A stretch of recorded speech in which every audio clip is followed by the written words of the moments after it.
Hello, everybody. Welcome to EM378 SI Online.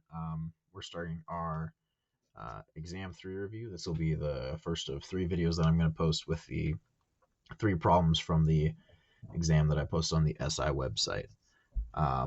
Yeah, so if you wanna see these problems blank, if you just want the mock exam that I wrote up, because that also has multiple choice questions that you can look over, you can see that on the SI website for the resource. Also, my schedule this week, I'll have session Monday, which will be a little bit more exam review. We won't be able to, this is where most of the review is happening, and then Monday is just going to be wrapping some stuff up. And then no sessions on Tuesday or Thursday. Just because you guys are going to wrap up an exam, and then, yeah, so you'll be all reviewed out from there. Alrighty, so we have water circulating in a large tank through a filter and back to the tank as shown below. The power added by the water is 200 foot-pounds per second. Determine the flow rate through the filter. All right, so this is going to be a Bernoulli question, but the funny thing is both of our points we can say are right here at the top of this tank, right? So when it filters around, right, this is all one streamline, you could say. So there's no, we don't have to pick a point like in the pipe or anything like weird like that. So when we have P1 over gamma plus B1 squared over 2G plus Z1 plus HP P2 over gamma plus V2 squared over 2G plus Z2 plus our losses. This term's going to go away. This term's going to go away. This term's going to go away. And that makes our lives a lot easier because then we just get that HP is equal to our HL, which you should remember is friction over D plus sigma KL multiplied by V squared over 2G. So that's our HL and this is our HP. So looking at what we know, we're going to get losses from each of these connections and then also from the friction factor times the length over the diameter here. For our pump that we have, we know something already about it, right? This is our 200 foot-pounds per second is W dot. So let me just write this out real quick. So HP is W dot over gamma times Q. And that is 200 over 62.4. And then our Q, we're going to be put in terms of V because this over here is also in terms of V, so just to make our lives a little bit easier. And Q, remember our continuity equation, Q equals V times A. So pi over 4 times 0.1 squared times our velocity. And we get that our HP is 408 over V. All right, so that's this left-hand side. And then we don't know the friction factor yet. We know the length and diameter. We're just going to plug that in. Let's figure out what this sigma KL is real quick. So that all that is just adding up the these for each part that we have, right? So there's one for the entrant, which is 0.8. And then we have an elbow here, here, here, here, here. And so 5 elbows, right? 1, 2, 3, 4, 5. And that's 1.5. Oh, sorry, that should be plus. So 5 times 1.5. Then we have a valve, which is 6. Our filter, which is 12. And then our exit, which is 1. So our sigma KL is equal to, what did I write that down as? 27.3? Yeah? Yeah, 27.3. All right, cool.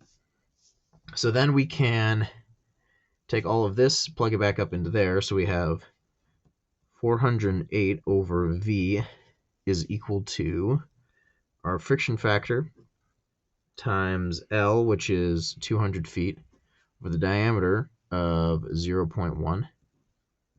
We'll bracket that off real quick. Plus 27.3 times v squared over 2 times 32.2. All right. Solving this for our v, because eventually we're going to want a flow rate, and if we find v, then we can just multiply that by the area in the pipe, and then we'll have our q. So solve this for v, and we can get v in terms of f. And that's how the algebra is going to work out. And so the next thing that we need is we need to find this friction factor in terms of our velocity. So we always look to Reynolds number first, so rho v d over mu. That becomes 1.94 times our velocity, diameter of 0.1, and then our mu is 2.34 times 10 to the negative fifth, sorry. And so our Reynolds number is 8290 times v. All right. And so from here, we need to relate the velocity and the friction, and our Reynolds number is not a determinate number. So either you can do trials by iteration with this, or the way that I did it was with the Colebrook equation, right? Because that's 1 over square root of f multiply is equal to negative 2.0 times the log of epsilon over d over 3.7 plus 2.51 over Reynolds number square root of the friction factor. All right. And we can get the friction factor in terms of the velocity because we have the Reynolds number in terms of the velocity, and we know epsilon over d. So we can also rewrite this as our friction factor is equal to 13.13. Let me get this right. Over v cubed minus 0.01365. All right, so we plug in friction factor, we plug in Reynolds number, we plug in these epsilon over d values that were given up here. And then it's kind of a long and messy equation, but we'll write it out anyway. So 13.3 v cubed minus 0.01365, 0.5, 1, we have 2.0. Log of epsilon over d is given as 0.01. And then 3.7 plus our Reynolds number is 8290 times v, square root of our f, which is 13.13, v cubed minus 0.01365. Let's see where there's all that under 2.51.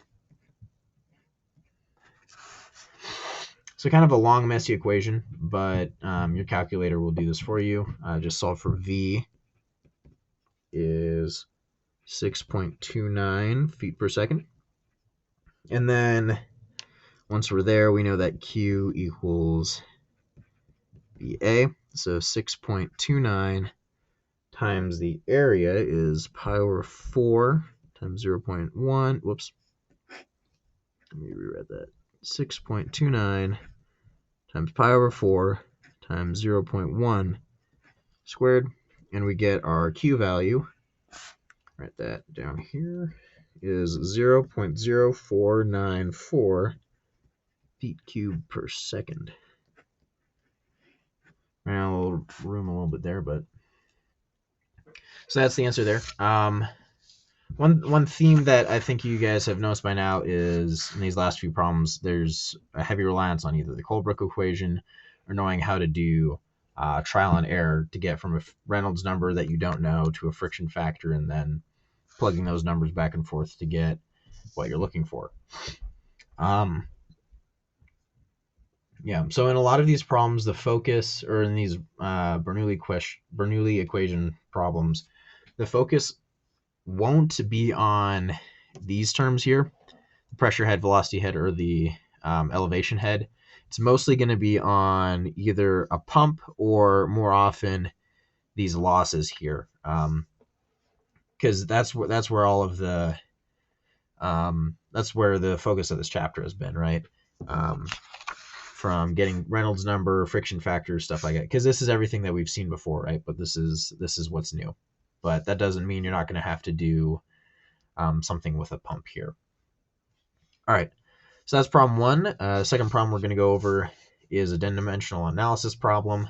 And then after that, we have another interesting Bernoulli equation problem. So stick around for the next couple videos to see those.